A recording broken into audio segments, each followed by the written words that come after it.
তুমি ওর লোকে এত ভদ্রভাবে কথা কইতেছো কেন?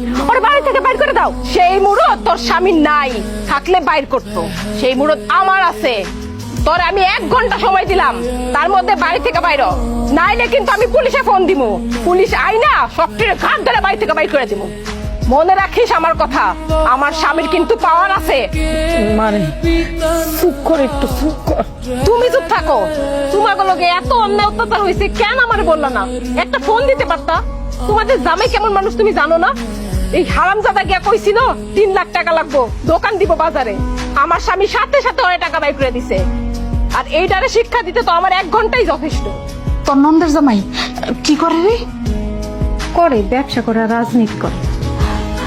হ্যাঁ, কি আবার সত্যি সত্যি পুলিশে ডাকবো নাকি? তুমি কি ভয় পাইতেছো? শোন মা, পুলিশ আউনের আগেই লো আমরা এখান থেকে চলে যাই।